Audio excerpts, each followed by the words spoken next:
Welcome back. On this episode of the Welcome Back podcast, I spoke with Patrick Black. He is the videographer and the social media manager for Baker's Construction Services down in Tennessee. He shared with us a ton of valuable insights on working as a media professional for a large construction company. Lots of value there for owners and for creatives alike. And he shares the story of how he got into this work and also the experience of the recovery efforts after Hurricane Helene and what that was like. A tragic situation and a tragic story, but Baker and these guys were on the front lines and he was there to capture it. I think you're really going to enjoy this discussion and hopefully you get some value from it. Enjoy. I am sitting here with Patrick Black. Introduce yourself, tell people what it is you do, what you're all about. Yeah, my name is Patrick Black. I kind of go by the professional button pusher on LinkedIn. I work for a company called Baker's Construction Services. I'm their full-time videographer, photographer, handle all their social media. I'm just the guy behind the camera and behind the desk. That's why I call myself a professional button pusher, because I'm pushing all those buttons for a site work construction company in Eastern Tennessee. So have you, since you've been with Baker's, have you always been in this role? Is this the role you started in? Did you start somewhere else and it just progressed to this role that you're in now? Yeah, I was hired on for this role. So I left a sales role in a different company, and I came to this company, and they basically advertised a unique job opportunity. That was what the job listing said, with a description that fit, videography, social media management, kind of a broad marketing role. So I came into it knowing that it was going to be some kind of marketing, video, camera, something like that. They didn't really know, but I came into it knowing probably more than they did. But that was my first interaction with Baker's, is coming in for that interview for the job position of unique job opportunity. Oh, that's awesome. Yeah, that'll catch your eye in the list of boring job, postings on wherever it was, ZipRecruiter, LinkedIn. So you were doing a sales job prior to that for another company in construction or something completely different? Yeah. I've been in the construction industry since about 2010. First on the labor side, and then I went to school, and I went to school to become like a business major, entrepreneurship, marketing, kind of whatever. Just means you go into sales. So I sold for Diablo Saw Blades. I was an in-store rep for them for like a year and a half. Then I moved over to a construction supply company, so selling lumber. I was selling lumber and building materials in LA and then in Tennessee. And then once I was just kind of sick of hitting the road and sleeping in hotels and being away from my family, I wanted to work for someone local. And when I started to look, that's when I saw that job opening. And I already had some kind of hobby experience in photography and videography and social media. I grew up with social media. It's something I can understand. I have a little bit of marketing education. So I thought, well, let's just go for it. I'm going to be home every night. I'm going to be close by. I'm kind of sick of the hamster wheel of sales. Let's just jump ship, try something different, try something new. Mm-hmm. And then your passion for photography, videography, your experience with that, is this something that you were already doing prior to even the sales job maybe? Yeah, I mean, like really on a small scale, I was doing some social media marketing for friends' companies. My brother had a little company I did some shoots and stuff for. Not necessarily like, I really have a passion for photography or for editing or something, but I saw it as kind of a tool or a means to get a marketing message across. I think I've always had a little bit of an eye for the camera. So that helped, and I loved the editing process, kind of sitting down and putting the story together. So it was really small fry, small potato stuff, ever since high school, ever since I got a smartphone or borrowed a friend's camera or whatever. I would try to shoot and edit stuff, whether it was video or photo, but just really small stuff here and there. This was my first time really stepping up to the bat and saying, all right, for my job, I'm going to take a picture and take a video, and that's going to be my bread and butter. Yeah. So have you like refined these skills dramatically since you've entered this role with bakers? Because now Uh, you're kind of like forced to. I would hope so. I would hope so. I Yeah. mean, I was confident enough to say that, yeah, I can start doing that. I'm not a complete novice. I know what I need to do. I know what I need to shoot. I know what I need to film. I know what I need to edit. I could put together stuff for content at a pretty high level. But yeah, obviously it was not where I am now is not where I was a year ago, which is great, and I hope I'll exceed even that next year, of course.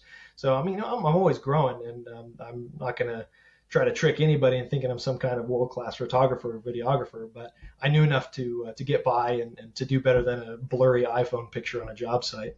Yeah. Yeah. The blurry iPhone pictures, I run into those a lot, and as a videographer who who most of my clients are in the construction industry. Mm-hmm. It's just kind of like where my focus has been for the past few years, and it's been amazing. And but you run into a lot of, I guess any videographer probably has the same objection that they hear a lot, which is, I got a camera, I got a phone, I could do it myself. And it's like, you could, why haven't you? Like, what's been stopping Yeah, you then? yeah, I yeah. have those conversations quite a bit. Mm-hmm. As far as bakers, not to throw your throw your company under the bus, but prior to you entering this role, it sounds like they had, or somebody in the organization had the wherewithal to say, "Hey, we need to start filling this gap in to market ourselves. We're leaving a lot on the table." Because we're not utilizing social media, whether it's Facebook or LinkedIn or whatever platforms you guys are using. Um, who in the company, I'm assuming whoever hired you, like your hiring manager, was this person who had the thought to go, hey, let's bring somebody in to do this full time. What the hell was going on with the company that prompted them to go, let's hire somebody full time for this? Were they already like exploring doing this maybe with some freelancers, and then decided to search for somebody like you more full time? Yeah, the owner actually, Chad Baker, the man who's kind of the name behind the name. He's really into the newest technologies, whatever the kind of the new whatever's coming around the corner technology to make him better than his competitors. He loves doing that. So if you've kind of seen some of our content, you probably spotted a lot of the like the GPS, UTS stuff. We do a lot of like 3D scanning. We got drones flying all over the place. So the just being the newest in technology is something that's really interesting to him. So I would think that's kind of where it came from is, hey, we don't really do a great job with our social media. They had an outside marketing firm do their work for them, and I don't want to throw them under the bus. They were doing good for what they had, but they didn't specialize in like blue collar work. Like they had Mm-hmm. all sorts of different kinds of clients. So it's not the kind of thing that they're going to really focus in on. And I'm sure they weren't spending the amount of money that they would need to get what they wanted out of it. But they saw enough of a, hey, you know what? Social media is out there. It's something that everyone's on. We want to have our presence out there. We want our name out there. Let's make this a priority. So he put it out to one of his managers, say, hey, if you have some needs as well, kind of throw it together on a job posting. We'll find somebody, because how much time could it take for some intern to come to our social media and some of the other projects? So Mm-hmm. um, the job posting said unique opportunity, because it was half of it was social media management of kind of what they thought it was going to be, and then the other half was just a lot of administrative tasks that they're going to need help with. And so I saw that, I jumped on it, and I saw a huge opportunity for myself. I was like, wow, this is a big company. This is big enough that this role itself could kind of have a life of its own. I would love to do that. I Mm-hmm. had been following a lot of different content makers for the blue collar industry and saw what they were doing, and it was always very inspiring to see that. Like, wow, like you can make really interesting content from a site work construction company or just these big earth movers. That's really neat. I would love to get my hands on that. So seeing that job opportunity, threw an application in, called them the next day, was saying, hey, what's this all about? Is this some kind of little internship? Like, is this worth me changing my career over? And they said, we don't know, we don't know what's going to be. And I said, perfect. That means there's room for negotiation. So Yeah, perfect. I sent him a clip of myself just talking to camera and a little edit that I had made, I don't know, maybe a week before that, just for a sales pitch. I had put together a video for a sales pitch, and I showed that to them, and they loved it. And they said, when can you come in? Let's talk. We talked for an hour to the owner, and I sat down and I asked him as many questions as I could, like, what's your vision for this? How big do you want to go? What do you want to do? What's your goals for it? And we kind of put our heads together, and I helped a little bit align that conversation to say, probably the best thing you can do with social media is, number one, is future employees. You can get a good base of future employees. And then number two, the possibility of getting in front of decision makers is out there. You never know who's seeing it. You never know who's going to have that brand in their mind, because site work construction, it's not like a homeowner's going to call us and we're going to come build a driveway. We're talking about, 300,000 yards of dirt needing to be moved for an enormous future development that's going to be sitting somewhere. That's not somebody that just sees an advertisement and calls and says, hey, I just need this little thing done. It's bigger than that. So it's not necessarily, at the very beginning, we sat down, it's not necessarily about you're going to get a customer tomorrow because we're, pretty popular on social media or whatever. It's a long-term brand building endeavor that's going to, you have value in your name and your reputation, and you want more people to see that. And you can get future jobs from it. Maybe you're going to get future employees out of it. Maybe, but really it's just you're putting yourself out there and making your value known to the rest of the world. Mm-hmm. My head wants to go in about 20 different directions right now with you. So I'm having trouble picking which path that I want to go down first, because I know I'm going to lose 2 or 3 other paths once we start down one. And I know that I'm going to miss something. So Okay. let's just start with first. Okay. I want to talk a little bit about your experience, your specific experience with helping the company grow through what you've been doing there, right? The role that they set out to fill, you've been filling that now. You've been consistently doing it. I don't remember the exact number, but you grew, I don't know if it was just their YouTube or if there was a specific social media platform, but you were able to grow it pretty substantially over the last year or so. And I know the work with the Hurricane Helene hitting is kind of probably where that jump, really kickstarted. So I want to learn a little bit about that, and I want you to share that story, because I think that's really important for not just you and your experience, and kind of honing your skills, and really kind of probably putting your feet to the fire in a lot of ways through that, because that's a pretty major experience to go through. But then for Baker as a company, to say like, hey, we're out here, we're doing our best to help out, and not that it was like, hey, let's take advantage of this real shitty situation. People are, out of home and don't know what's going to happen. But, let's just show people what we're really about as a company and as people who run this company, and we're out here helping. So let's start there and just kind of tell me the story of, the content journey from the hurricane hitting, and what was the decision to say like, hey, let's make sure we capture as much of this as possible. Yeah, absolutely. So I was hired April 1st, actually, of last year. That's funny. My first day, they were like, hey, we have Monday morning meetings at 6 a.m. I'm like, is this just like a April Fool's thing? But no, they really do that. So April 1st, I jump on board. Immediately the first day, I'm like, hey, these are the cameras we're going to need. This is the equipment I'm going to need. These are the softwares I'm going to need. Like, let's jump into it. Let's go. Let's take pictures. Let's take videos. Let's get our name out there. Start producing content for them, start taking pictures, start learning, who everybody is, what the company does, because if I'm going to tell their story, I'm going to need to know it. So I'm just out there every day taking pictures and videos all day long, coming back, editing videos, putting it together. And we're doing that all through the summer. We got projects going on, goes into, the fall time. And then, September comes around. It's September 27th, and we're in Bluff City, Tennessee, which is kind of the far east corner of Tennessee. And I took a couple days off. We had some friends over. They came in from town from Arizona.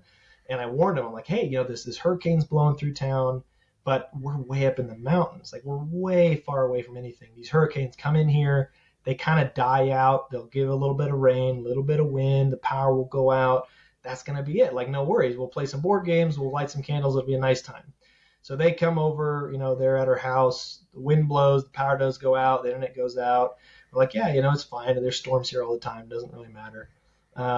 Service on our phones go out, and then all of a sudden my personal cell does get a little bit of signal here and there, and I'm getting texts from people I know that are down in Irwin, Tennessee, and they're saying, hey, guys, you need to pray for us. Like, me and my coworkers and other people, we are standing on the roof of the hospital waiting to be picked up by helicopter. Oh And, my. this is kind of a group text thing. These are not people I know real well, but it's kind of a friend group. And I'm going, oh my gosh, like, what the heck happened at the hospital? Like, the wind wasn't that bad. That's nuts. So they're sending pictures of waters rising, and I'm like, man, that's just wild. Like, I can't believe that something happened over there. That's weird. Okay, well, pray for those guys, check in, make sure they're okay. Everybody got off the rooftop safely. And then the next day rolls around. That's Saturday, and we're getting more service, and we're getting more messages, and we're getting more information from the news about what's going on. And there was this massive, catastrophic flooding that happened in all the bodies of water. So, Eastern Tennessee, Western North Carolina, a lot of rivers and little streams and brooks flowing through everywhere. And essentially, the hurricane and before the hurricane, there was so much rain saturating the area that by the time the hurricane kind of flowed over us and parked in our area, it just dumped astronomical amounts of water into our water systems and totally flooded everything. I mean, the waters were up 37 feet above their normal levels, which you Wow. can't prepare for. There's nothing you can do. I see these comments online all the time, like, oh, you should have built somewhere else. You should have gone somewhere else. Like, why did you build in the floodplain? I checked all the floodplains just the other day just to see kind of where these were. These were way beyond any 1%, 0.000 point whatever percent that anybody ever predicted. This was what they would call like a 500-year storm. I mean, just the perfect conditions for this to happen. And so every body of water flooded 30 to 40 feet above its level. And that is catastrophic. Roads were washed away completely for 1,000 or more feet in different places. These places became islands for people living nearby, because if you have a couple bridges that you cross over to get home, those bridges don't exist anymore. Those roads don't exist anymore. You can't get out. You can't get in.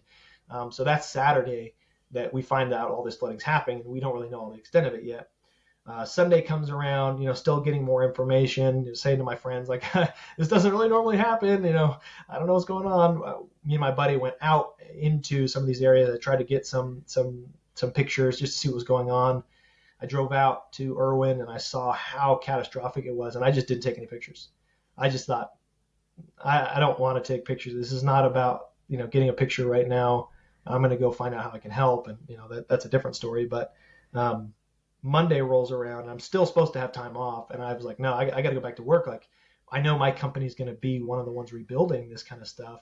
I got to figure out what's going on. So log into our Monday meeting, and it's grim. It's grim sounding. It's like, okay, check in on everybody. Do you know where X, Y, and Z are? Have you heard from them? Do they have power? Can we get them a generator? So, I mean, this is Chad leading this meeting, saying, where are our people first? Can we get them power? Can we get their roads cleared? Can we get them ready to go? Make sure they're safe. We sent people out to, one of the local grocery stores to clear off all the mud and silt that had washed into the grocery area. So we cleared out the grocery store parking lot so people could get there and get supplies.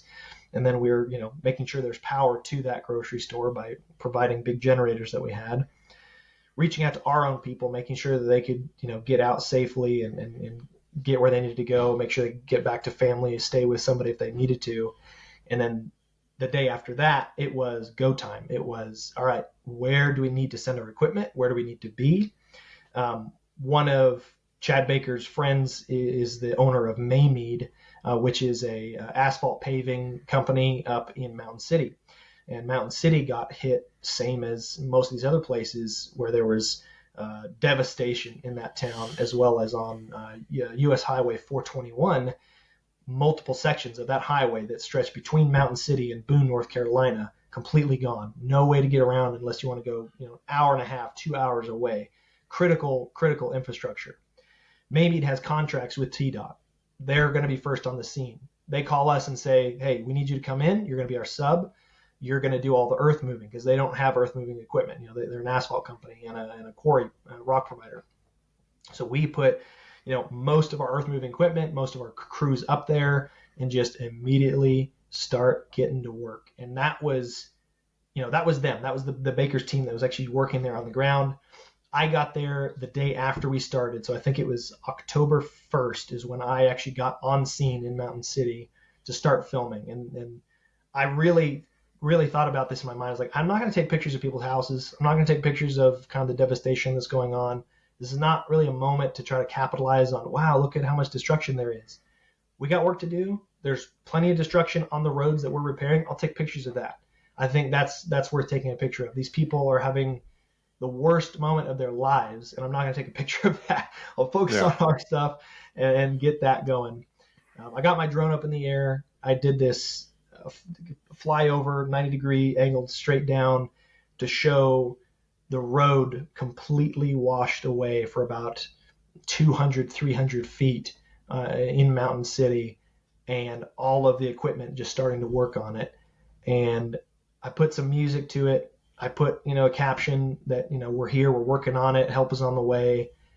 And from there, I think our engagement online just exploded. It wasn't, baiting you into some kind of destruction content, wasn't showing you how horrible everything was. It was legitimately showing you hope. And I think people really keyed in on that. And I mean, I had a couple months of practice of, hey, this is kind of my routine. This is how we put content out. This is the style of the content we're going to do. And it was go time for me at that point is, hey, capture everything that's happening here, all the multiple road builds, because, it wasn't just the one road section. We were on 421 in like 5 different sections, as well as on 167 in Yancey County, North Carolina.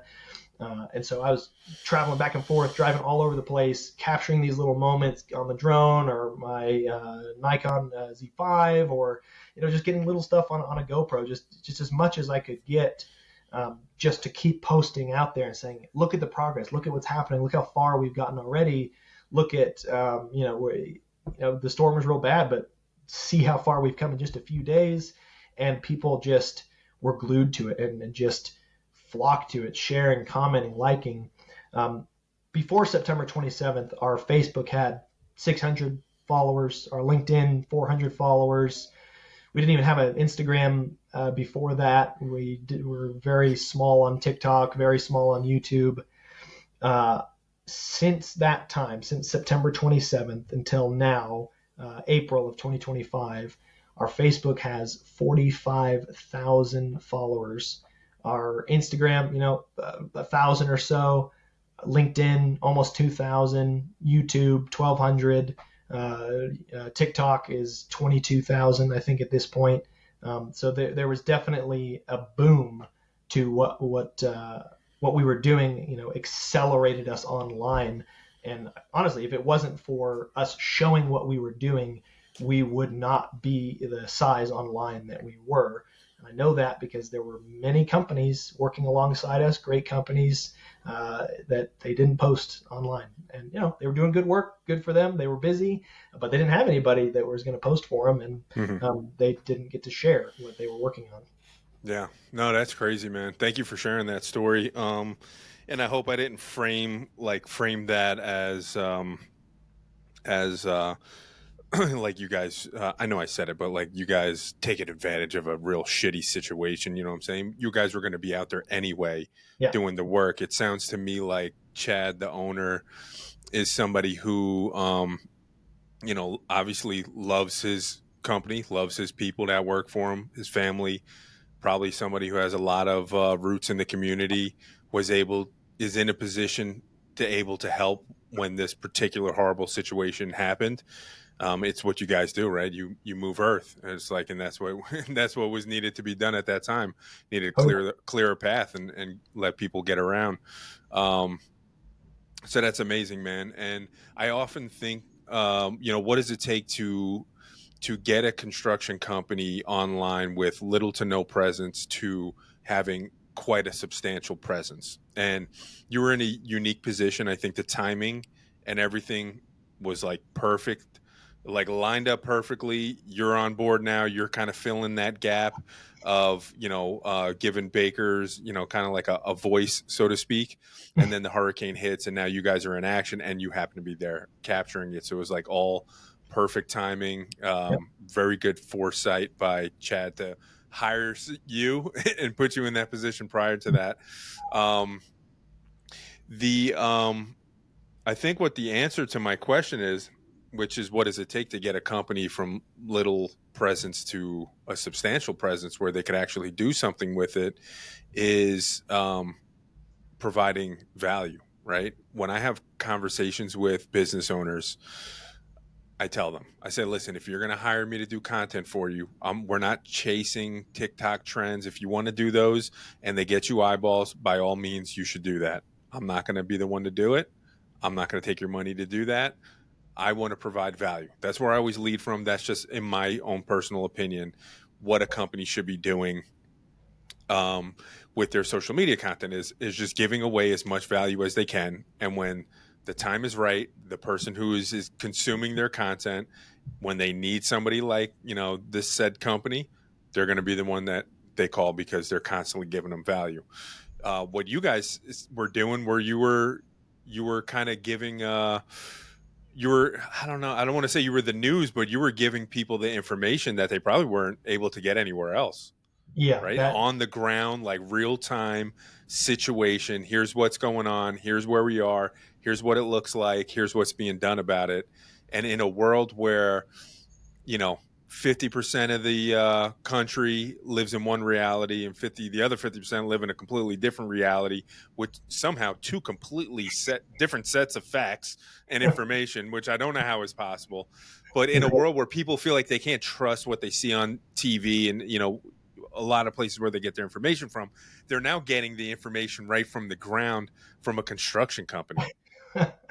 That's got yeah, to blow your mind that you're now find yourself in this position where you're like facilitating the sharing of information, very vital, important information, status updates on what's going on. yep. What is that? Yeah. Tell me your thought process with that. Like, at what point did you realize, like, hey, we need to keep putting stuff out. We're actually doing a very important deed, other than the physical, opening of pathways, the sharing of information. Did that ever cross your mind? that hit me pretty early of like, I think I'm the news now. Like I have this weird feeling. Excuse me. There was three major projects we worked on. One is still ongoing. And so for people that live, in waiting for these projects to be done, like it's not like, oh, I-95 or whatever is going to have some work on it. They're filling some potholes. It's going to be closed every Saturday night for the next 3 months. Maybe I'll check on it. No, no, no. This is the road that got me home every night. Now is gone, and I have to go an hour out of my way to go around it. Yeah, when's that going to be open? I'm going to check that every 6 minutes, like to see when that's going to be. So you already have this natural, just like everybody's kind of leaning in and saying, okay, what's going on? When is it going to be done? And I didn't post to try to just like feed into that constantly of like every day I'm giving you up to date updates. Like, I made sure that it was, all right, I'll get you updates. I'll get you updates, but I want to show you when there's progress. I don't want to just every little thing I'm going to send an update on. But yeah, it did hit me. It was like, oh, people who are waiting for this road to be done, they're looking at our content as a source of up-to-date information. There's nobody else that they can go to that's going to get a more up-to-date information than us. It's like, Mm-hmm. oh yeah, I would like cross my T's, dot my I's, make sure everything's right, make sure everything's good. double check that every piece of information I put out there is not going to cause some kind of panic or something. I don't know. But yeah, it Yeah. was that responsibility started to dawn on me. Um, I have a question. I'm gonna lose the other one that I had. I wanted to ask earlier, what who is helping facilitate between, you know, the owner, Chad, maybe the owner of some of these other companies. Were they working with, as far as you know, were they working with the local municipalities, the state government? I'm assuming federal government is too far too far gone to have any input on the ground level. But do you know if Chad or whoever, were they just making these decisions kind of with each other and on their own, like, hey, something's got to get done, we're just going into action? Or were state officials or local officials saying like, hey, we need help, and kind of like blowing the horn? This was state officials down. So TDOT has kind of emergency services kind of prepared beforehand. So that's why Maymead was there so fast, is that they contract with TDOT to be kind of that emergency road repair service, because they're a paving company, right? If something Mm-hmm. happened, they need to be there to repave and get that road available. So they were already on contract with TDOT to fix certain roads. And so this was the road that they were contracted to be on. So they subcontracted us to do the actual earth moving to get to the point that they could pave. Because, if it was like a small washout, we just need to pave that, that's one thing. But this was like, oh, the road and everything the road was built on is gone. It's gone, yeah. And some stuff beneath that was gone. So yeah, that's why they were able to respond so quickly. Is there's kind of an emergency there's an emergency way that they do it already. That was the kind of the first response, like, hey, emergency, this is how it goes. But then there was a little bit of time and a little bit of pause. I would say about 3 weeks or 4 weeks before other roads came up for contract. So the other roads we worked on came up for bid. So we didn't just get those. We didn't just volunteer. We didn't just go out there and start doing that, regardless of what the Facebook comments would have you think. We put out a bid for that. They put out the designs. We, our estimators put their heads together and won that bid. So we have Mhm. two big sections that we did. It was State Route 81 between Irwin and Jonesboro that we just finished in the beginning of March. That was 2 months early, by the way. And then we're also working on a much larger job, is State Route or Highway 321 up in Elk Mills, Tennessee, basically from the North Carolina border all the way back to Butler, Tennessee. Those went out for bid. Those went out and said, hey, lowest bid wins. Give us your numbers. Give us your capabilities. And you have to be TDOT pre-qualified for all that. So these are people who are already vetted. Like we're a company that already had been working with the state government, so they knew our capabilities. They weren't just going to give it to any Joe Schmo just because Mhm. you said you got the lowest number. So there's kind of a normal system that goes through for that. So that, like I said, the first thing was that emergency, and then the second thing was going out to bid. Yeah. The what has been the impact of the growth in the following on all the different platforms for bakers? Have you been able to quantify results other than, all right, our following grew, so therefore our engagement probably went up, and like a lot of those metrics are going to go up proportionally. But in the beginning, I remember you saying like, hey, in this role, this, doing this consistently maybe gets you qualified workers, maybe gets you, um, you know, more clients, maybe, right? Because there is no guarantee with it. And, there is that maybe caveat that owners don't necessarily like to hear, but that's the reality. Is I'm going to try my best to, um, portray the company the way that you want it to be portrayed. And through these efforts consistently over time, we might attract more really great guys to work for us. And we might attract some clientele, people seeking us out instead of us just trying to win the lowest bid. Right. So what, if any, has been the impact since, this major boom in the following? Yeah, the only one that I really could see and try to measure from was how many people were applying to work for us. We have a general application that I put on our website. I mean, I built the website from Squarespace, like basically right when I got hired. So the old website I didn't really see a lot of data from, but so since I got hired, I could see that data, everything from basically April of 2024 to now. I can see the trends and what happened. So 500 people have applied to work for us since last year. And you can see that big spike happen after September, obviously. So that real life number of we have a job opening and we need people to come apply to it, lots and lots of people have come applied to it, and jobs have been filled based on people finding us online. So for me, that's a huge win. That's a huge ROI right there. Is you found us online, or somebody's grandma found us online and said, "My grandson is perfect for this role." Like, Jimmy, you should work for these guys.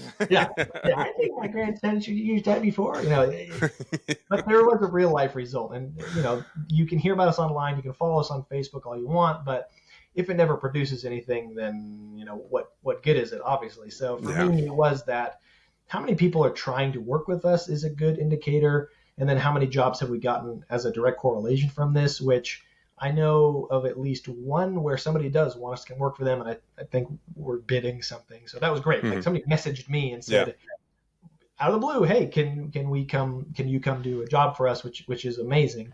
But what we hear constantly, and I love hearing it, is every time a project manager gets a phone call or the owner gets a phone call, and I happen to hear it, I hear, hey, who's doing your social media? Hey, who's doing your social media? Our insurance people love it. Our vendors love it. The people we work for love it. The people that we're doing projects for are like following in on us. When I see some of our subs on our jobs, people that compete with us at a normal time, their guys will be like, "Oh man, I love your TikTok, man. Your TikTok's really fun. I always follow that, and I love to see the next video." And engineers and people that we're working with constantly, they are sharing our videos. They're sharing our content on LinkedIn.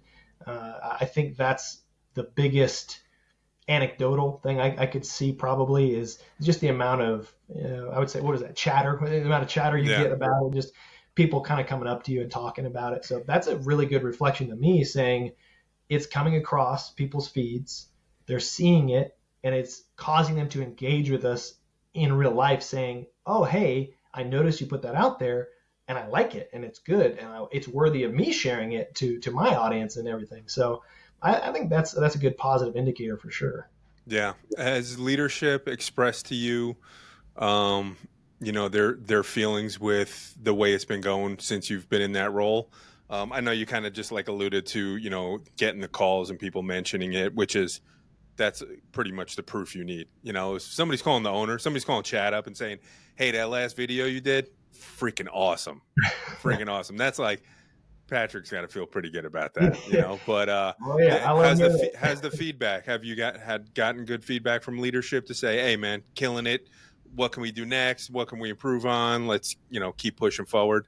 Yeah.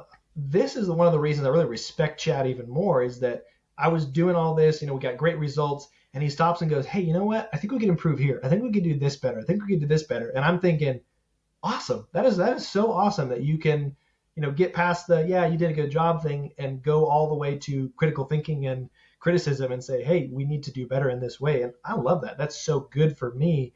I love hearing praise. I love hearing the, hey, you did a good job thing. But what's even more valuable to me is when somebody says, I have a way for you to get better. Yeah. Great, let's do it. Let's find it out. So yeah, he's pretty consistently, saying, hey, great job on this. But also when he thinks of something or he wants something different, he may send me something like, hey, look at these guys' website. I like what they really did here. Can we add that element to what we're doing? Or, hey, check out this video that these people did. Can we do something similar? Or he'll call me sometimes, like on a Saturday, and just pitch me stuff. Hey, what if we did a video like this and it shot into like this and it went over here? And I was like, yeah, I'm writing it down, man. Let's try it out. Let's do it. That's awesome, man. I love Chad. I mean, I want to work for Chad myself. I feel like I know Chad. Let Chad know I love him, and if you need any help up here in the Poconos in Pennsylvania, down for you to Chad. All right. Mike says I love you. Yeah, text him when we're done here. No, man, that's freaking awesome, because you don't hear that a lot, and even if it is happening more than I think it's happening, you don't hear it a lot. There's usually not a lot of so with the construction guys, that especially like the older guys, right? They don't get it. They've been running their business for 40 years, 50 years. They didn't need Facebook. They don't get it. Whatever. They don't want to get it, and they don't they don't need to get it, right? That's what they think. And then usually like the younger generation comes in, whether it's the son or the next in line, and then they're a little bit more open to the idea of maybe using social media or LinkedIn or whatever, right? Whatever platform it winds up being. So to hear that your boss is like not only very open to the idea of, letting you use your creativity to help grow the brand of the company, he's, like you said, he's critically thinking of like, hey, how is this working? How can we improve on it? I have an idea, let me shoot it over to him. That's awesome, man. um, that's incredible. So that's got to feel good, man, that you're working for a company that values the work and the effort that you're putting in. um, Us creatives usually kind of get thrown to the side in these industries because we're not swinging a hammer. We're out there, pressing a button, and sometimes it's looked down upon by some of the guys with mud on their boots. Yeah. So that's awesome. The That kind of brings me to wanting to dive into a little bit in your experience, how construction companies, specifically larger ones like the one you work for. I have a few clients that are pretty large construction management companies, and they're utilizing social media, they're utilizing content. Um, how can a construction company kind of, I don't know, turn the page on thinking of the old school way of it's working, don't let's not change anything, add anything to it, to being more open to videography and photography, aerial stuff included into the content to help grow the brand? What should these companies, what should these owners be considering, Mm. um, as far as media goes for their company? Yeah, I mean, you have to be bought into the idea. I don't know of any companies that were so against it and still somehow have a social media presence. Like, there has to be an inkling of desire from whoever's in charge, and they have to want this and say, all right, let's bite the bullet. Let's get out there somehow. Let's put something out there. Let's update our website. So you have to want that to begin with. So I would say to anybody who is still on the fence of like wondering how much they should invest, how to get into this at all, I want you to think about what you do when you're researching another company, when you're researching something you want to buy, when you're researching anything that you're going to spend time on or spend time doing, is you find their website. You've probably found something on YouTube before. You've definitely gone and seen something, an image or a video that they've shown you about their product or service. If you haven't just been there in person and experienced it yourself, you're going to need to know how and what and why in some way. It's just expressing what they do and how they do it. And now I need you to think about turning that in on yourself in your own company and wondering, if I could tell the right people the right message, how would I do it? And yeah, the best thing is probably sitting right in front in person, maybe at a lunch or a dinner meeting with a decision maker, because then you can get your story across the exact way you can do it. But you can't do that. You can't always have those in person meetings with every single decision maker you ever want. But you know what? They are online. These decision makers, these people who might come work for you, these people who might refer you to decision makers, they're going to be checking out your services, your products, your story online. And they shouldn't have to find it through a local news agency. They shouldn't have to find it through somebody else shouting out your company online. Excuse me. They shouldn't be able to find it through anybody else but your own voice. You get to control the way that people see and view your products and services. So why not be out there first and foremost providing it for them? There's a lot of other amazing side benefits to it, but the kind of the first and foremost thing is you're controlling your story, you're controlling your pitch to your potential customer or your potential employee of who you are and why they should do business with you. What type of media, or not what type of media, but what type of content should a construction company lead with, do you think? Like, what are the most effective types of content, right? Because sometimes I find myself falling, if there's no clear plan leading into a production day with a client, you find yourself just kind of like shooting from the hip, right? It's like, all right, I know I'm going to get some drone photos and video. I know I'm going to film some machines moving around. I'm going to get, I'm going to capture everything that's going on the site. And that's great for some content. I feel like you just throw some cool music to it and just make an engaging, quote unquote, cinematic piece of content, right? Where it's just visually appealing and engaging.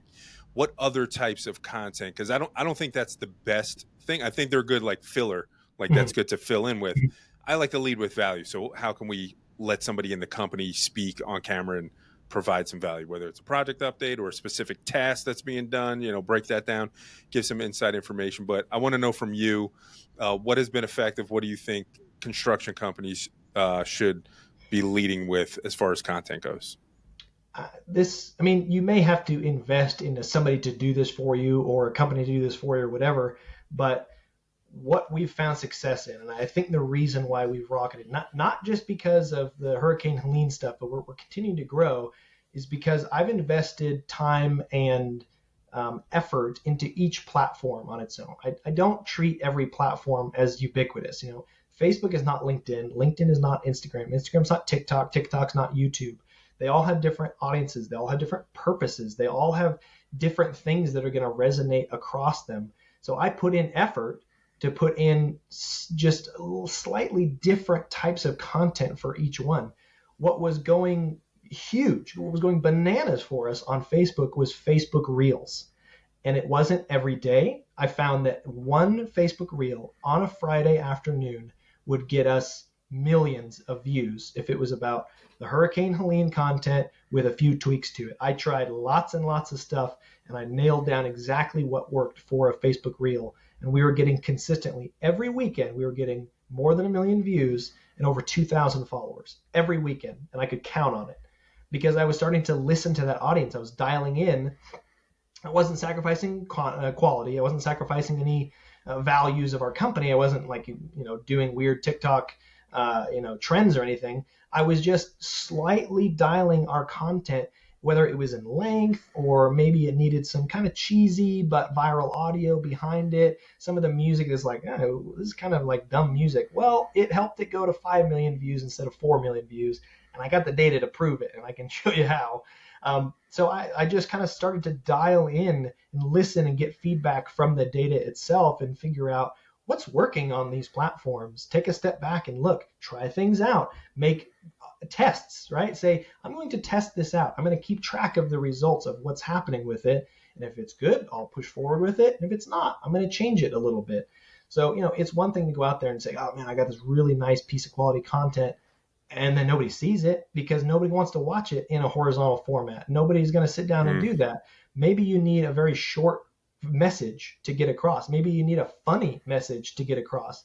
Maybe you just need a picture. Maybe you do need a long form horizontal thing. So you got to invest in each platform as they deserve. You can't just treat them all the same and you'll get good results from it. I put our 7 to 10 minute long YouTube videos that are more in depth out just on YouTube. I'll put short clips of them here and there, and then I'll link our YouTube to it. And we're getting lots and lots of views over there and lots of follows from that. On our LinkedIn, I'm kind of listening in going, you know what? Our audience, they don't care about any kind of music. They don't care about any of the viral stuff. They want to know facts. They want to know information about our services. That's what the audience is really keying into, and that's what they're celebrating with me. And on Facebook, they need something that's less than 12 seconds long. They need it in a reel. And then on the day-to-day, I can do carousel pictures. One picture wasn't doing it, so I'm going to do 3 pictures. Heck, I'm going to try 5 pictures and see how that does against 3. That didn't do so good, so I'll kind of dial it back. So it's just trying things out, listening to the data, figuring out what's going to work. I think lots of people right now, even professionals like among us, are just kind of doing a one-size-fits-all thing and wondering what's going on. Why am I not seeing any results? Yeah. Yeah, I think I fall into that trap a lot because you spend time creating a piece of content and then you're like, oh man, I got to make a version for LinkedIn. I got to make a version for Instagram and I got to make it. Just fucking send it. You know what I'm saying? Just full send that thing and hope for the best. And that doesn't get you the best results. Every once in a while, you'll get lucky. But if you're putting all your chips on luck, I don't know how far it's going to get you, right? So I will admit that I do fall into this trap a lot. So I'm getting kind of like a master class here from an expert. So I appreciate it. We're going No. to put this portion behind a paywall.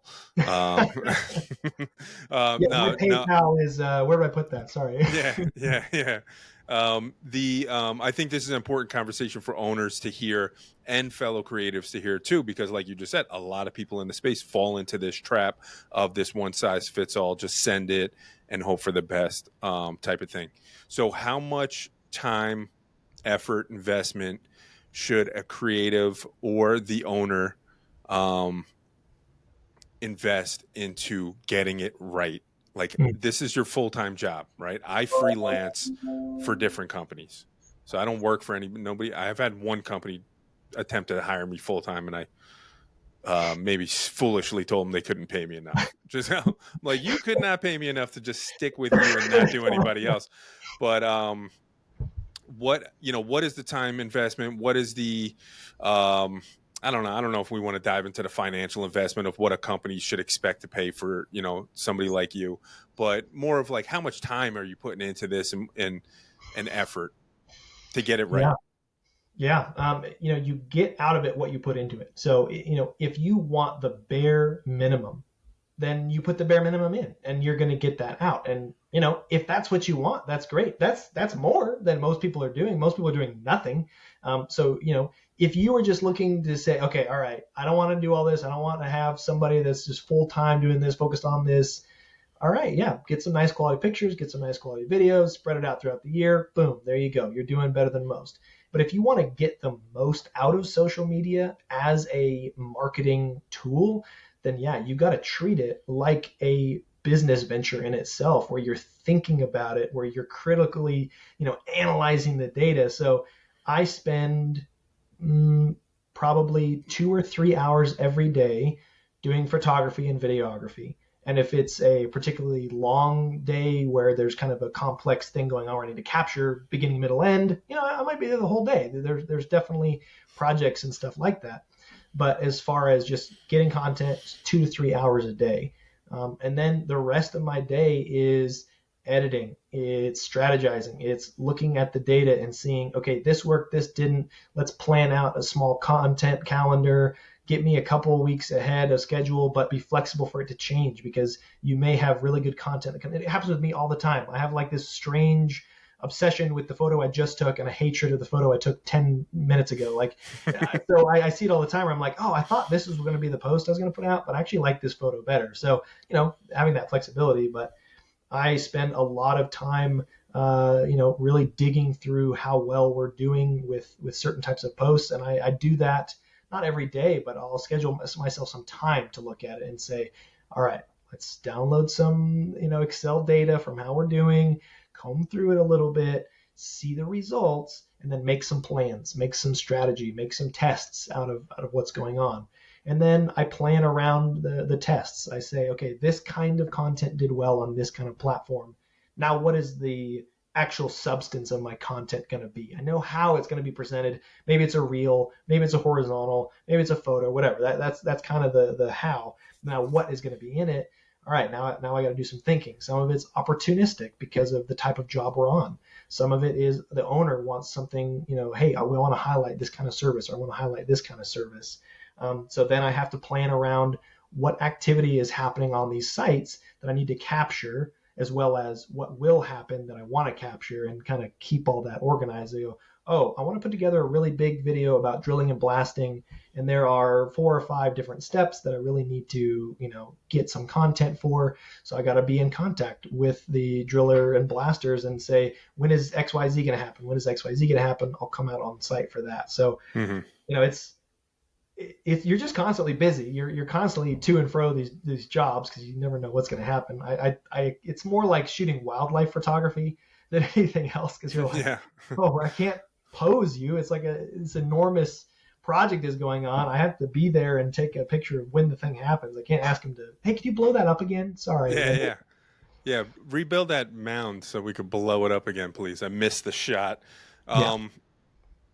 So how often are you posting for the company? Does it change weekly? Is it very consistently, same days, same amount of content, or, what's that look like for you? Yeah, I mean, at minimum, I just want one piece of content out there per platform. Right now, what I'm doing is a set of photos every day across Facebook, Instagram, LinkedIn. And then I'll, leave myself room to go, oh, I captured something really cool, something really neat. I can throw it up as a reel or throw it up as a video or whatever. But just bare minimum, at least one thing a day across all the platforms. And that's kind of a test I'm running right now to see, what's doing better than others, just to figure out what I might want to do next. So Hmm. at minimum, it's just one item a day per platform. Excellent. And then stories, are you posting to the stories as well, at least once a day? I should do that more. That's something that I was seeing some success with, and I just forget sometimes because if I don't put up a reel, in that day, I don't think to put up my photos as a story. But Hmm. stories are pretty good. We get some good feedback from that. But yeah, that would you could probably do that every day and be perfectly fine. Yeah, I think the recommendation from Meta is something crazy. They're like, we want you to post 5 or 6 stories a day. And it's like, what? Nobody wants to see my stupid face 5 or 6 times a day. Like that's gonna get a little too much. And I think from their point, they just want you on the platform. They just Yeah, want you using yeah, the platform and yeah. keeping eyeballs on the Yeah, platform. make sure to bring your baby with you to check out Facebook. Get them started Exactly, yeah. early too. It's good for them. That counts as 2 viewers. I got some Yeah. videos, monetize that. Yeah, yeah. But I think it would be super easy for you, even for like behind the scenes stuff, like utilize that as the story post for the day. So like, hey, I'm out on site and today, here's what's going on. We got some blasting going on. We got some drilling. We're going to capture drone. We're going to photo, blah, blah, blah, blah, whatever. And then that could be your story for the day. Or have some of the guys on the team, if Chad goes out to a site, have him actually post the story because that's very powerful. When the leader of the company, the leadership gets involved in the content and the forward facing marketing, that's where a lot of the trust starts getting built. It's like, Yep. oh, this is the owner of the company. I see him, I hear him, feel like I'm starting to know him. I call, I'm able to talk to him. We're, pitching a proposal. There he is sitting across the desk from me. I'm out on site. There he is, shooting the shit with the guys, making sure they got what they need. And all through the process for, Baker's client now, it becomes very evident how involved the owner is. And that builds a lot of trust. Unless the owner's a complete douchebag, then you have the opposite effect. But Yeah. Get that guy on but camera. yeah. So does Chad get involved in on camera stuff? That's my goal for him. Is I pitched this to him, and I He think hates he's it, right? He agreed. wants nothing to do with it. Look, no one wants to get on camera, and I had the hardest time getting these guys on camera, and finally, it was like I'm trying to make these longer YouTube videos, and there's nothing but just construction sounds and music, and the audience is in the comments going, "What is this? Like this is terrible. Like have somebody talking." I'm like, I know. So I finally got someone to be on camera. He was a project superintendent. And everybody was like, "Oh, if you get that guy on camera, I'll do anything you want on camera." So I was like, "Fine, all right." So I Yeah, finally got yeah. this guy to get on camera to do this great interview, and he was super nervous about it. I mean, he could build anything you want with an excavator blindfolded, but being on camera to him was just like, whoa. So I talked him through it. I said, "Look, man, I'm not even gonna film your face. We're gonna put this microphone near you, and you're just going to tell me, you're going to walk me through this process because you know me, I don't know anything about building this stuff. I take pictures, you know what I mean? Just start walking me through this."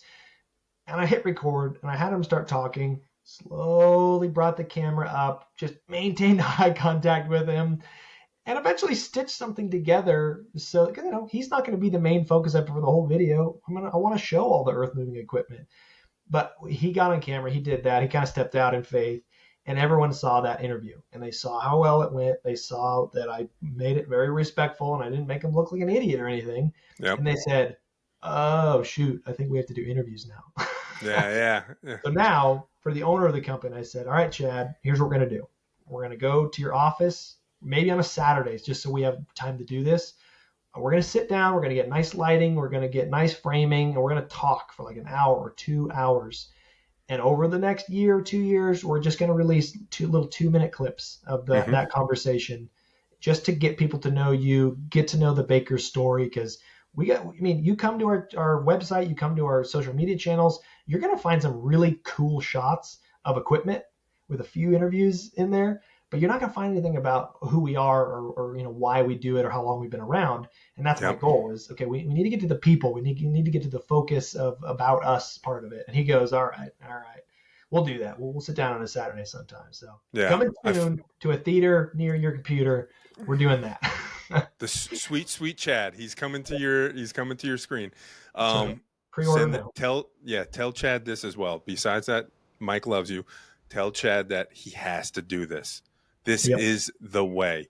Yep. One of my main goal with my company is to help owners build trust, right? Bridge the gap between somebody who doesn't know them, has no reason to trust them, to somebody who resonates with them, feels like they know them, they like them, they trust them, and now wants to hire them or wants to work for them or fill in the blank, right?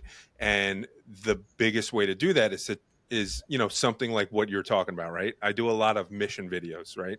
Call it what you want, about us video, mission video, whatever it is. Um, and we sit down with the owner or whoever it is, and we have them tell their why, like you touched on. Here's why we got started. My grandfather started a company, he passed it down to my dad, and then he passed it down to me. I was born with a shovel in my hand, and yada yada yada, right? Tell the story. Tell them why you got here, how you got here. Let's not talk about what you do on a day-to-day and the services you provide. We got that covered. All right, the website's got that covered, the ads have that covered.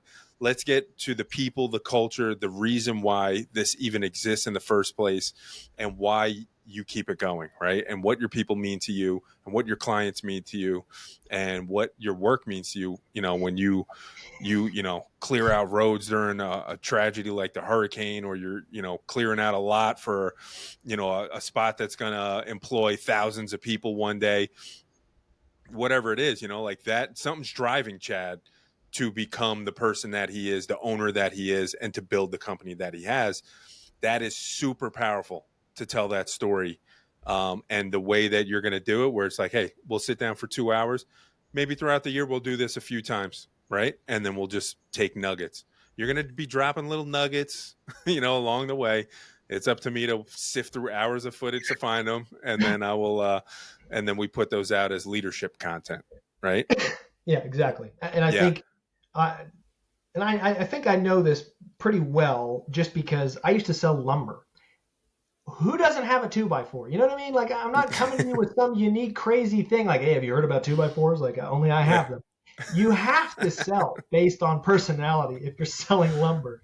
So yeah, it's always about the connection with the person. Sometimes there's products out there that are just so great that you see past the terrible salesmanship, or the terrible way you need to buy it, or whatever. That's really unique. But for the most part, yeah, people connect to a personality.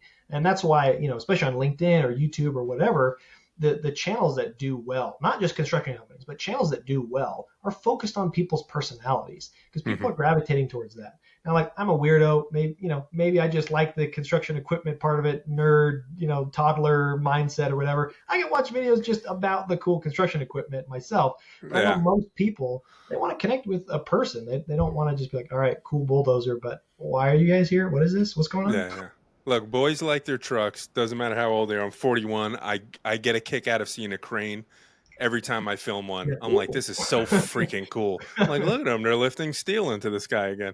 Yeah. But it's so freaking cool. And these guys on the site, this is what they do every day. So Yeah. for them, they're just going to work. I'm just pushing this mound of dirt from here to there. I'm lifting this steel from here to there. It's like, whatever, man. They don't think twice about it. They don't think it's that freaking cool anymore, especially if they've been doing it for 30, 40 years. But I try to tell them, man, people want to see this shit. There is something about construction content and obviously it's probably vastly male dominated demographic of viewership, right? But Oh yeah. plenty of women too who are into it. But there's something about seeing something, even if it's not construction. Let's say it's like the perfect example is, dude, remember the show Dirty Jobs Mm-hmm. Oh from yeah. Mike Rowe? That was like my favorite show of all freaking time. He's in a sewer, like with some guy who's like fixing bricks in like a underground sewer thing, like troughing through mud and dirt and shit and mice and all sorts of stuff. And it's like you're glued to that because you're just stuck in your cubicle every day, pushing papers for Mary. and just trying to get the TPS reports filed and get your paycheck on Friday. And then you know that there's people out here doing this kind of work, but you'd never experienced it and you never seen it. Yep. And now all of a sudden you have a window into it. It's very engaging. It's very engaging. It's very powerful opportunity that blue collar workers have to show off what they do and the importance of it. Because I think for a long time in this country, the sentiment was if you want to do something and be a success, you have to go to a 4-year college, maybe get a master's degree, be a doctor or a lawyer. We need doctors, we need lawyers, we need people who need degrees for some stuff. But through that period of time, there was a complete lack of pushing of the trades. There was a Mhm. complete disrespect almost of the trades and the importance of the trades. Nothing in this room right here that I'm surrounded by exists without somebody who learned a trade, honed their skill, and somebody else who created a company to allow them to perform that skill, right? Um, very, very important, Absolutely. man. And I absolutely love working with construction companies, blue collar workers for this very reason. It's like, let's show people what it is you do, and show them, give you guys some credit for what you're doing out here. You're digging ditches all day, going home with a broken back, getting up at 5, doing it again for 40 years. It's like that deserves some respect, you Yep. know? So I don't know what that, it was a long diatribe about why I respect blue collar workers, but yeah, man, I don't know where I was going with that other than it's freaking awesome. And, I love it. I mean, so we got connected through LinkedIn. I'm trying to remember who I followed that then their algorithm pushed you to me. Um, I don't know. There's a few construction like photographers recently that I started following, and just like content creators for companies. And my algorithm has just been completely transformed. And then you got pushed into it, and then we got connected that way. Yeah. I love your work, man. I love the photography that you're putting out, the video you're putting out, but there's something about the photography on site that has been super compelling to me Hmm. recently, not just from you, but there's a couple other guys I've been watching. And I don't know what it is, but there's something about just, like you said earlier, I can't stage this. I just have to capture shit as it's happening. These guys are just out there doing their jobs, and I'm on the peripheral just snapping photos and trying to get the real action going on. What is it about? I don't know, man. What is it about having this window into this blue collar work life through media that is so compelling? Um, I don't know if it's compelling to you. You seem like you're nerding out on it for a Yeah. while. Oh yeah. Same with you is that I try to connect on LinkedIn to every blue collar media maker that I can. Like if I see that their job title is they do some kind of social media for blue collar work and they're taking pictures and they're taking videos, oh yeah, I'm connecting with you. By the way, connect with me if you do that work and you're seeing this. My name's right there. I think. Yeah. So connect with me. I want to see your work, and it's the same. It's like the algorithm has brought me all these people, and I'm like, wow, like look what they're doing. That's amazing. I think it's because it's an art. I'm not saying like I'm some great artist. What I'm saying is photography is art, and when art, I think it's Dostoevsky said that it's something that connects with you emotionally. I'm butchering that paraphrase, but art is something that is passing emotion from one person to another person through a medium. It can be video, it can be photography, it can be painting, whatever it is. But photography is art. And so when you see that the subject of it is something important, like, blue collar work, and it's in a way that kind of compels you, I mean, that makes it art right there. So yeah, I'm moved a lot by a lot of the photography I see out there on a job site. Just capturing these small little moments, just brief things that to the human eye is going to pass you by so quick, but with a camera you can just stop that moment and you can see, oh man, look at this, look at the way that they're looking at that, or look at the way they're moving that. So yeah, I think the reason it captures us is because photography is art, and so it's you're seeing what the photographer wanted you to see. They saw that moment, they captured that moment, and they're showing that to you, and you're connecting with the photographer at that level. Yeah. Yeah, there's something about it, man, and I absolutely love it. So I've been trying to do more. I'm actually offering some free collaborations right now for some local companies for me to come out do some project photos for them for free, just to get them a taste. Right? Maybe they're doing stuff, maybe they're doing some stuff on their own. Most of them aren't doing anything as far as content goes, which is a damn shame. But just so I could practice and hone my skills of project photography and just like on-site photography. I do a good amount of it now, but I see your stuff. I see who's the other one that I see all the time. Nate. I'm gonna draw a blank on his last name, but I follow him on LinkedIn as well. Same type of shit. I have a buddy of mine, Calvin, who's up in Colorado. A lot of drone work that he does, but same thing. A lot of photography on site, working with these huge earth movers and huge companies.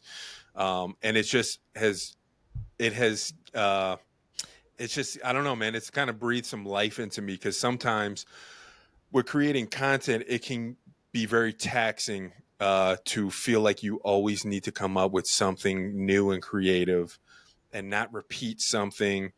And then also sometimes really realizing that it's okay to repeat something if it worked. And I started recycling content recently, and it's just like, yeah, nobody remembers No. this thing I posted six Yeah. months ago. Like, No, nobody, it's like, like, I'm wait posting a it. minute. Didn't Yeah, you do that in November? I remember yeah, the picture. yeah, exactly.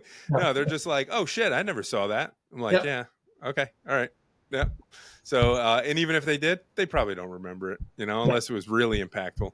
Um, so that's awesome, man. Yeah, there's something also about doing hard work, right, and accomplishing something incredible, like building a structure. You know, these guys, man, I feel like they don't get enough credit from like the regular people walking around, the NPCs just walking around. Some of these guys, their ability to see a field or a rocky, hill range here, and picture what they have to do to clear that out, to stabilize the ground, to flatten it out, to be able to build on that, is absolutely incredible. Man, I do a little bit of woodworking, and if I got to All cut an right. angle, do you like, you ever seen the meme where it's just like the lady looking, it's all the Yeah. equations flying past her? Dude, that's me for trying to figure out a 45-degree angle. Like, if it's anything other than a 45-degree angle, I'm That's just right. like, what the fuck? How do I do this? Like, I can never picture it, and it's so simple.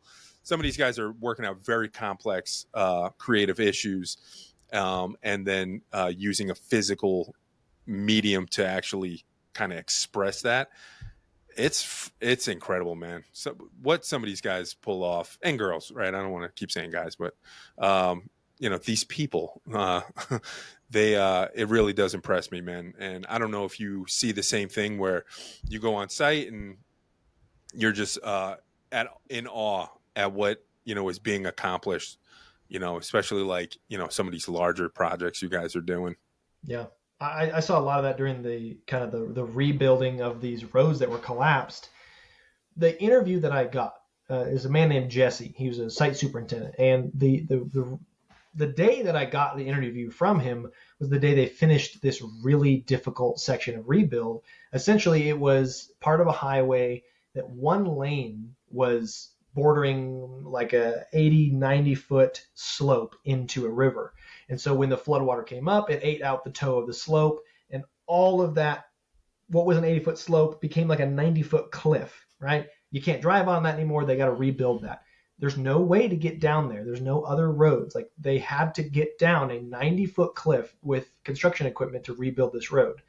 And so I watched them do this. I watched them rebuild, and I go to interview Jesse, and I say, hey, like, this was crazy what you did. Like, let's talk about it. Can you tell me? He's like, oh, I don't know. Like, we just went down there and rebuilt it. I'm like, no. You don't understand. Like, this may be really simple to you because you did it. Obviously, you have the skills and like the mind to figure out how to do this. But what I just watched is you take a D6 down a sheer cliff with a little bit of material being pushed in front of you to just get down to the bottom of this and somehow figure out that. How did you know that that was going to work? Like, where did you know where to put the materials? Like, that is a complex issue. To fix this enormous washed out cliff is a really complex issue of, you have to get compactions right. You have to get that slope angle just right. You have to get the right kinds of materials in all the right places. And you're using these big clumsy machines, right? Big old dump truck dumps it out. Then you have this enormous, 6 cubic yard bucket that has to sort through all this types of material, and you have to schedule all the right types of trucks with all the right types of materials to get there in the right order, and order your machine and your guys to do all this. And that's just one out of like 5 sections that they're doing like that whole week. And he was just like, oh, I don't know, yeah, we just did it. I'm like, no, no, no, no. It's like, you really need to walk me through how you did this, because no one else sees that. You've done this kind of thing for so long that, yeah, it's just kind of second nature to you. But you got to take a step back and realize you're doing really complex work really well, really quickly, and it seems like nothing to you. And for the rest of us NPCs, as you said, we're like, what? How did they do that? So yeah, I think they've been doing it for so long that they don't recognize the craftsmanship that they're involved in. These guys are fucking geniuses, man. I'm just gonna say it outright. They Yeah. are, man. I was just thinking about like the last time I tried to do something simple, like all right, when it was over the winter snowing, like I put all the snow into a mound. My son and I were like digging out an igloo, right? We're gonna like dig a tunnel from one side of the mound to the other. And like we both start on each end and they don't even come close to meeting up with each other. And then I started thinking about like these companies that are boring like huge underground tunnels from two Uh-huh. ends and Uh-huh. somehow perfectly meet up perfectly where they're supposed to be, or like the bridges that get built from both ends, or even a bridge that gets built from one end. That's just difficult enough, Right. rather than two ends, two Yeah. crews having to align things and come together on some crazy steel bridge. So these guys are geniuses, man. They're absolutely incredible. They have everything around us they have built, and it pisses me off when I was hearing down with the patriarchy. I'm like, listen, man, the patriarchy just built this whole damn thing. I'm not trying to get political here. I'm just saying I just feel like, it's easy to shit on guys sometimes. It's societally, and like whatever. It's like it's easy to Very shit in on right now. guys. Yeah, we're just stupid cavemen or whatever. But it's like, I don't know, kind of building all this shit that we're using. It's like pretty incredible. And there's plenty of women involved too. I'm not, taking it away from them. But historically, men have built all the roads, all the buildings, all the, you name it. And Yeah. whatever. I'm not trying to go Yeah. on a fucking gender bashing session here. That's not going to help you or me or either of the companies involved here. No, just to say that all jokes aside, it's really incredible, man, and I am happy to see that Baker and Chad had the foresight to put you in that position to capture more of what these kind of guys are doing out there. It's awesome, man. Um, what else should a construction company consider when they're starting out with media? Earlier um, you said doing the bare minimum is better than doing nothing. Is there ever a time that doing something was actually worse than doing nothing? Yeah, you got to make sure that what you're taking a picture of is or a video of is going to be what you want to show people. So yeah, you better make sure all the PPE is on and all of the safety things are there, because you start taking pictures of your jobs and you start to realize, oh my gosh, there's so much garbage in the background, or oh my gosh, why is that guy picking his nose? Like, so yeah, you're if you're going to take pictures of your job sites, well, it turns out you're going to have pictures of your job sites. So you better Yeah. make sure that you're showing off, what you want to show off. So it was awesome to see, how clean these guys already were as far as job site cleanliness. I really never have to go and pick up trash or anything for a shot. I can just show up, and they usually have a great clean site. I will remind people once in a while. I'm like, hey man, I don't care about your safety, but I can't use a picture if you're not, wearing this. So, and they laugh at Yeah. that. They think that's a good fun thing. So, I try to be, throw around jokes at people and let them know, I'm not better than you. I'm not worse than you. I'm just here to do my job. You're here to do your job. It helps me do my job when you're wearing all the right stuff, if you're doing all the right things. Yeah. And then, yeah, if you're going to take a picture of it, you got to be proud of it. Yeah. Incidentally, having somebody like you on site and always capturing shit will improve the safety culture, because like especially a bigger company like you're working for, those guys are usually pretty well focused on safety and making sure that everybody's doing what they're supposed to do. The smaller companies, man, they're sanding entire houses drywall with no face mask on, no whatever, it doesn't matter, they're climbing Yeah. shit, no harness, no hard hats, nobody's wearing steel-toed boots, they're out there wearing flippy flappies and whatever. But the bigger companies, it's very important for them. And now we're putting out media all the time. We better be on top of it. But because Yeah. you're there, the conversation I'm sure happens. Hey, we're gonna have Patrick out, on site. We got to make sure that we're wearing our PPE. Now more than ever, we got to make sure that we're on it. And then over time, these guys know, like, hey, man, he could just be here at any time. And if a picture gets snapped and Chad sees, I'm hanging from a fucking rafter in the background because I wasn't wearing my harness, that's not going to be a great conversation to have with the boss. So incidentally, your media guy will improve your safety numbers because nobody wants to be the one to have the conversation Right. about not wearing the hard hat or whatever. That's right. Yeah. So Yeah. I that's mean, funny, man. yeah. Whatever you take a picture of, you got to be proud of. But yeah, if you're investing in this, I mean, if you have somebody that's internal that you're doing, obviously we can do more than take pictures. Like there's a whole lot of administrative work that I'm helping take off other people's plates. Just random stuff that I can help out with because I'm there at the office and I can do. So yeah, having an internal person, yeah, you're getting your social media stuff, but also maybe you're helping the workloads of other people. And if you're hiring external, I mean, nobody's having to worry about the workload of doing the social media for you. So, there's a lot of benefits to both. Are you doing any internal content for the company? So like training stuff, onboarding videos, anything to help streamline processes within the organization? I think that'll probably be next as we grow in that way. We're growing a lot, which is great. I think that's something I might pitch eventually to say, hey, let's get kind of organized here. Let's make sure that we're putting our best foot forward in the hiring process and in training people and stuff. So it's definitely a possibility, but we're not doing that right now. Yeah, that would be a good idea. I have that conversation pretty frequently with guys, and I've done quite a bit of like onboarding videos or training videos, and that usually comes down to like, hey, man, we're spending way too much hands-on time with some of these things.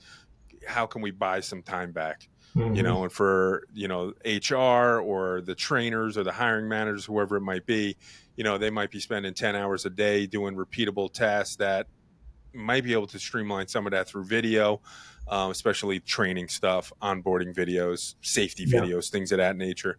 So yeah, that could be a good opportunity also for When I when companies. I when I do that, I think I'm going to exclusively film it and shoot it like those '90s MSHA and OSHA training videos. Right? 100%. Like that is the Yeah. style I'm going to go for. That's the only training anybody ever paid attention to. Just like that guy's dead underneath a truck over there, like with terrible CGI for some reason. A little cartoon character mascot that tells you the moral of whatever lesson that you learned. I'm going to exclusively do that style. Oh yeah, I love it. Yeah, do some like VCR overlays on top of the video You too. got it. You got to. Yeah, got to do that. Yeah, No one's going that's to pay freaking attention if awesome. you don't.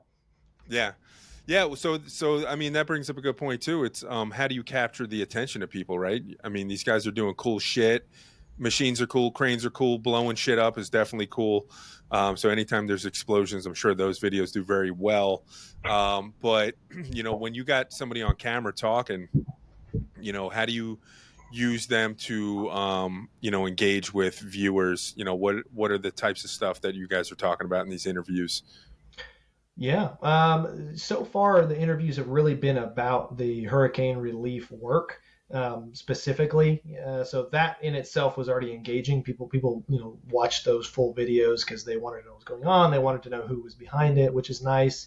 Um, I don't really use interviews or in-person stuff for attention-grabbing content, and I think probably Instagram and TikTok are really my only attention grabbing style of videos anyway. But the interviews, the times when people are on camera, I make sure to give them their due and make sure they can say what they wanted to say and put it together with a video that gives a context to their work and gives context to, the story that they're talking about. So, Hmm. Yeah. What else? What do I want to ask you? There was something I knew I was going to forget. There was like 50 different directions I wanted Well, to hang go on. You with you. said send Chad your love, and then I Send Chad my don't have love. anything after that. So Make sure you do that. There was something else. Tell Chad. Oh, he has to get on camera. ask it a camera. Uh, that's a struggle that I have with a lot of owners, especially if they're older. They're just like, hey, listen, I don't want to be on camera, man. Put all these other guys on camera. Give them the credit. I'm like, yeah, they're getting the credit. We're going to give them the credit. But there will be information that is more valuable coming from you because you're the guy. You're the Yeah. one that they're going to come shake your hand. You're going to okay the check getting cut. Like Mhm. at Oh some yeah. point you are going to have to show your face. Yeah. So yeah, that was the other thing. Make sure Chad get on Good. it, get on the camera. I would say I think my story with Bakers is a good lesson for people who are wondering about how do I invest, how do I get into it, what could I possibly get out of it, which is that you don't know when the world is going to look at your company. Maybe never will you get the opportunity to just have a bunch of attention or whatever. But what if it happened? What if it happened tomorrow that everybody in the world was searching your name, looking you up, trying to find you tomorrow? What would they find? Like, would you be happy with all the stuff they find, or would you be embarrassed, or would you wish you had more content out there? mm, And I didn't really necessarily think of it that way until the whole world was looking at Hurricane Helene and finding us in it and finding our repair work in it. And I realized, oh wow, what an opportunity that we continued to do well through, is that the whole world was looking and we provided them quality, consistent content so that, not everyone stuck around, but a lot of them did. And they wanted to continue to see what was going. So yeah, if you could just imagine that tomorrow everybody was looking for you online, what would they find? that's an incredible way to put it. I never really thought of it like that. But that is a powerful way to put it. I'm probably going to use that in my next pitch. You know what I'm saying? So that's Well, very good. Let me out. again, the I'm jot. PayPal is right down I'm here. So yeah. I'm jotting some stuff down. I'll be sending you a commission. Every time I use that, you will get your patent you'll get pending. your piece. Yeah, yeah. But no, man. I mean, that's the truth, right? Anything could happen. Right now, you seem like you're just plugging along as usual, but something could happen tomorrow, and you get called to action. Then you get put in a position where you're in the spotlight. Your company's in the spotlight, and that could be for good, and that could be really, really harmful for you. So that is a good point. So kind of tying to my question of, is something always better than nothing? This is also something that I always talk to people about, which is most of the time, almost all of the time, I will tell you doing something is better than doing nothing with content, except when your content makes you guys look really bad. So don't tell me that, hey, we are the premier construction management company here in Northeast PA, and we want everybody to know that when they see us, but we're going to cheap out on the media. We're going to do the bare minimum. And not only that, we're going to do it ourselves, and it's going to be grainy, and it's going to, there's going to be people falling off ladders, and it's going to be horrible. Now all of a sudden something happened, everybody's looking at you, and what do they see? They see this subpar, low tier company that you claim you're not that level. You're way up here, but what people see is somebody that's much, much lower. So that's super important, and I think that's the major. That should be the leading reason why companies say, "Hey, we need to do content. We need to do media of some sort." Is to say, when people come searching for us, what do we want them to see? Yep. And we want them to get value. We want them to see how freaking awesome our machines are. Whatever it is, draw up a list and make sure that when they come searching, they don't find some bullshit. Yeah. Yeah. Or Because just old information. That is probably the biggest thing, is just like, oh, we don't do that anymore. Or, we never did that much. We only put one picture out or whatever. It's like, why are you advertising this if that's not accurate anymore? Like, let's put some updated information out there. Let's yeah, keep your potential customers up to date on what's going on. that reminds me. I have to remind this wedding ad that I have on my Facebook channel from my Facebook page for like 3 years ago when I was like promoting weddings. All right, remove wedding There it is. shit. So Guilty. yeah, Guilty. yeah. Your PayPal is going to be stacked from all That's the right. shit I owe you. And Um, cents, just piles of cents right there. yeah, 50 yeah. cents at least, I think. At least every penny counts. Everything. Um, Another great point. Old information. Why is it still up there? Get rid of that. Hone the message. Take some time, comb through what you have up there. Not that you have to go into 10 years of Facebook posts and start deleting shit. Maybe you do. Maybe there's some stuff back there that you don't want to be public anymore. But as a business page, it's like having hours that aren't correct, having phone number. Oh, that's the old phone number. Oh, that's the other email that we don't have access to anymore. That's Yeah. so many missed opportunities for people to Yep. connect with you, and they're getting lost in the ether. Yep. Fucking horrible. What else, Patrick? What else you got going on in your life that we could talk about? You got a family? You got a wife? You got kids? What's going on? Yeah. Yeah. So I'm married, been married about almost 4 years this May. So woo. And then we have a daughter. She was born. She was born last year. What was that? What? Don't show your wife that. She's gonna be like, "Oh, this piece of shit, man." Yeah, she won't Woo, watch it. yeah, woo. I was expecting applause or something, and then you just sat there like this. Yeah, 4 years. That's great, man. That's a great kid.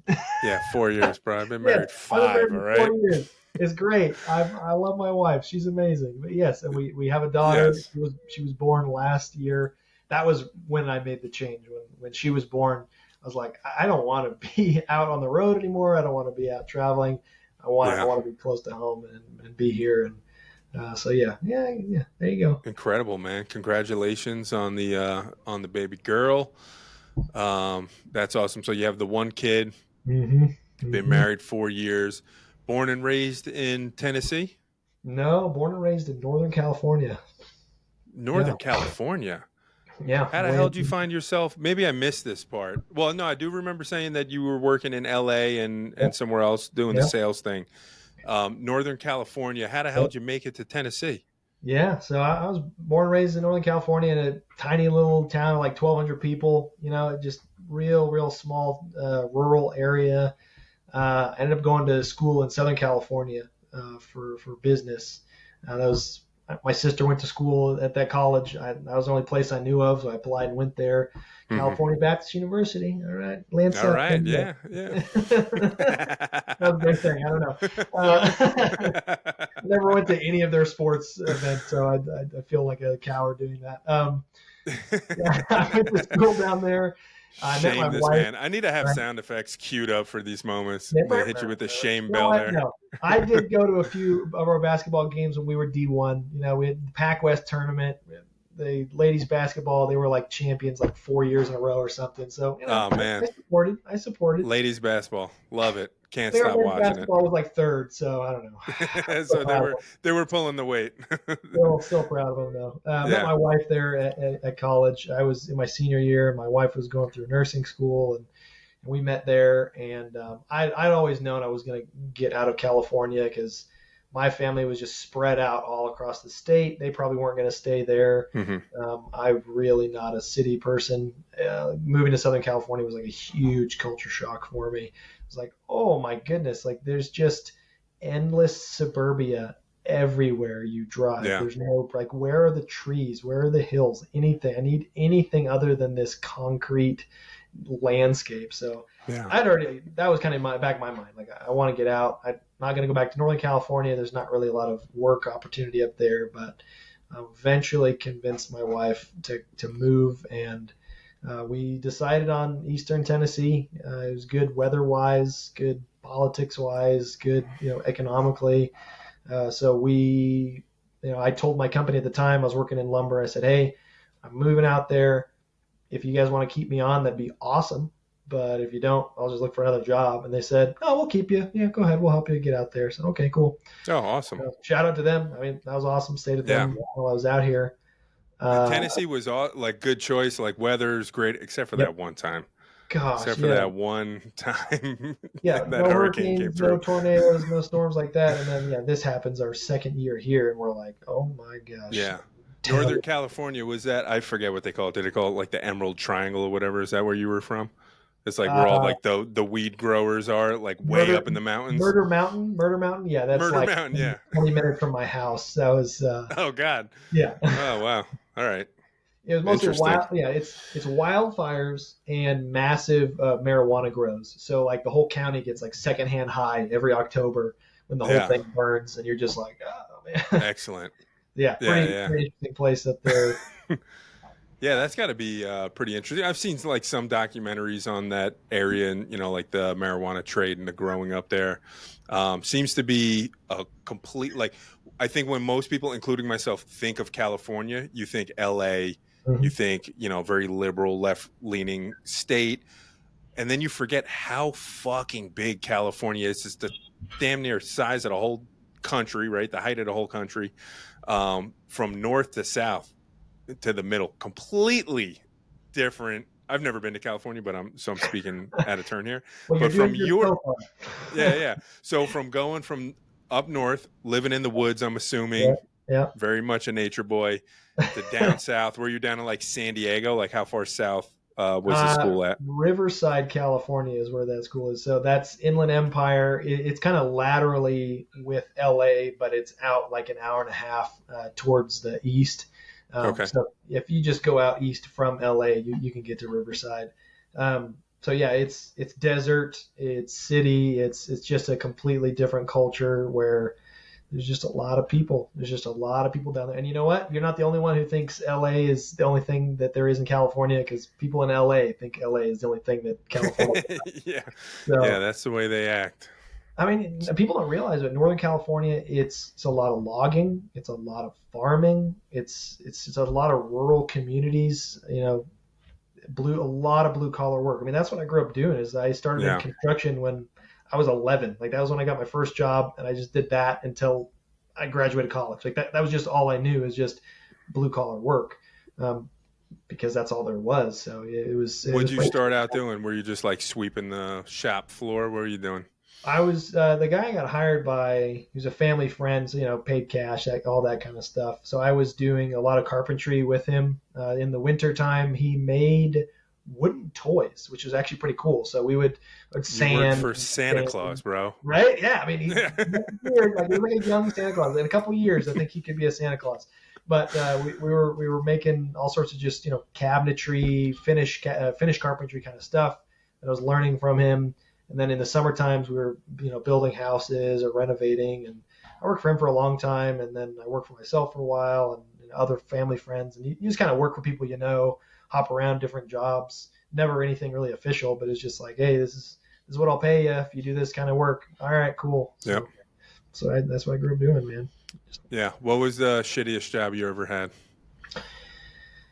Oh man, we lived on, or like the community that I lived near had a very large lake, so there were some lakefront properties that needed their like just clearing out of the part of the water that was their property. I don't even know what you call it, like the little inlet or little bay or something on their property.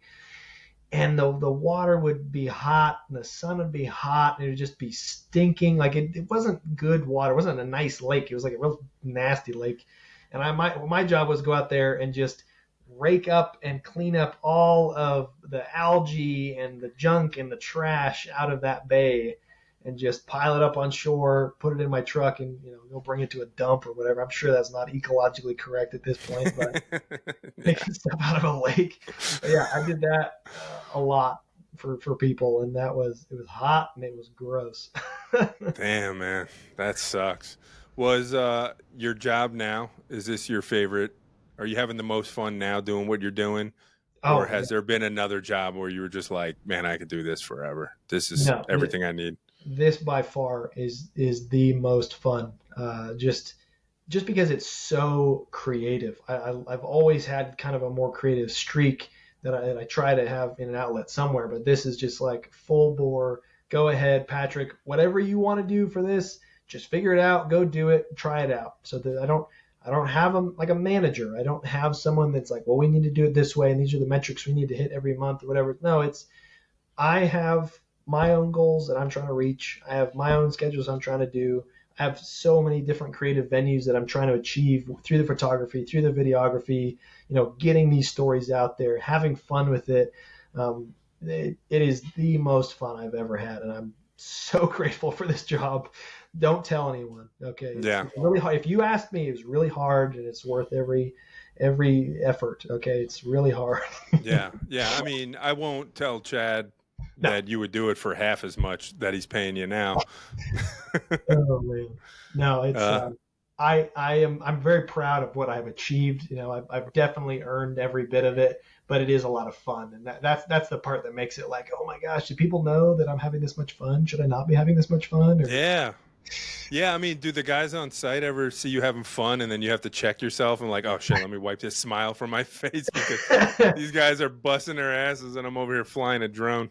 yeah, they'll come over and I'll be flying around or whatever, and it's like, it could be really hot or really cold or whatever it is. I get my shot and I go, oh man, that's really good. Okay, I'll see you later, guys. I gotta go to the Yeah. office now. It's nice and warm there. So yeah, I definitely feel that sometimes. I'm like, oh Yeah. I usually get on a site and like so I was on a site recently and they were putting up some block walls and I don't know any of these guys. They're all like subs for my client. And I'm in there and I'm taking photos and taking some videos of them. And they're like, "Hey man, pass me that brick right there." And I'm like, who are you talking to? Me? I'm like, nah. I'm like, I can't. It's like it's out of scope. You know, legally not allowed to. I'm like, dude, don't try to get. I get it. I'm just like the guy with the camera. yeah, But yeah, I'm not here to actually work. I'm here yeah. to get some shots and get back in my warm truck because I can. I don't have to be out here digging all day. All right, what else, man? What can we close with that we haven't already discussed? I feel like as soon as we end this, I'll remember something. Three other things I really wanted to ask you. Yeah. But either way, man, we're going on like an hour 40. I appreciate your time. I appreciate you, you know, offering to come on and being a guest, give me an opportunity to hear your story and share your story with whoever might see this. Like this is a new podcast, doesn't have a big following. Videos aren't going to get a ton of views, maybe until one day they do, and then it's what do they find? But my goal is for each one of these is for at least one person to watch this and get some value out of it. And I think if whether it's an owner or if it's a fellow creative who's maybe trying to figure out the path and how to provide value to their clients or to their company, or somebody who wants to get into what we do with videography and photography on site, um, you know if one person like that can see a clip of this and it drives them to chase that dream or figure out what that path looks like, then that's a success for me. And hopefully people will seek you out, and if they see you on here, they'll follow you. I'll put all your information in the description of the videos, so that way people could find you. But parting words, what do you got for me? Drop some wisdom for an old man such as myself. I don't know. I would say, if you are listening and you're just not sure about, if you want to invest, if this is something that you want to put forward, I just kind of go back to what we said earlier, which is if somebody was looking for you tomorrow, would you be happy about what they found? This is a really unique platform. All social media platforms, you get to tell your story. You're not waiting for somebody else to do that. You're not hoping you get, a nice news article about you in your local paper. You get to put out what people see, and you can do it. You have the power and authority to make it happen. Excellent, man. I love it. Thank you so much, man. I appreciate you. Where can people find you? I'm going to put it in the description, but tell people the best place to get in touch with you. Yeah, absolutely. So, my name on LinkedIn, Patrick Black. You can find me, Baker's Construction Services, Facebook, on LinkedIn, on YouTube. It's We Dig BCS on Instagram. We're putting stuff over there. I think it's just Baker's Construction Services on TikTok. If you're a TikTok person, I doubt it. You haven't made it this far in the video anyway, so that's where you can find it. They were gone 13 seconds in. Oh yeah, no, yeah, they were gone.